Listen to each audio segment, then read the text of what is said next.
When I was a little kid, about 9 years old, I lived in a safe Southern California suburb. It was one of those World War II boomtowns, where the population was mostly aging baby boomers whose kids were too old to be playing in the streets. It was kinda like how neighborhoods are today. No one was outside, everyone was indoors.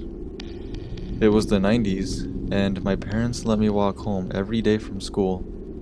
It was the same route, up the hill, down the hill, around the bend, and a mile to my house.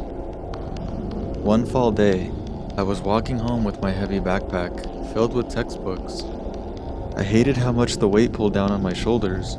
The padding in those JanSport straps wear out so quickly. But anyways, I was halfway home, descending the hill, and made the best of it. That's when I heard a car start up behind me. Since it was the 90s, I had stranger danger pounded into my brain for as long as I can remember. I glanced behind me and saw a beat-up old 70s work van with tinted windows. The black paint job was fading everywhere, and the van was quite weathered. I thought it was scary, but I reasoned that it would drive away soon enough. It didn't. I walked down another block and saw that the van had moved with me, engine running, idling on the side of the road about a block behind me. I wanted to run, but I couldn't. I didn't have anywhere nearby to go. And besides, if I ran, I figured whoever was in there might act. I reached the bottom of the hill, rounded the bend, and sure enough, the van pulled around the corner and sat at the curb, always staying about 20 feet behind me. I knew my parents would beat the ever-living hell out of me if I dropped my backpack and lost my books.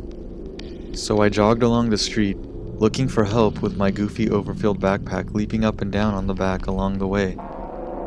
I looked back and saw the van, literally creeping along the road towards me. It was then that I remembered the one family with kids along my route. They were on this street, and usually playing out in the front yard. I was praying that they would be there, but the yard was empty, and the lights were off. So I calmly walked up to the front door, got out my keys, and pretended I lived there. I figured if I rang the doorbell and no one answered, I'd be doomed, so I had to act like it was my house. I leisurely stood in the yard and called out, "Hey Dad, I'm home." Then I looked back at the van and started chanting the license plate number out loud at the top of my lungs, like I was trying to memorize it. Then I ripped a notebook out of my backpack and pretended to write it down. After my little show, the van pulled a U-turn and peeled away. I sat on the curb and cried for about half an hour and walked home. I never told my parents about the incident.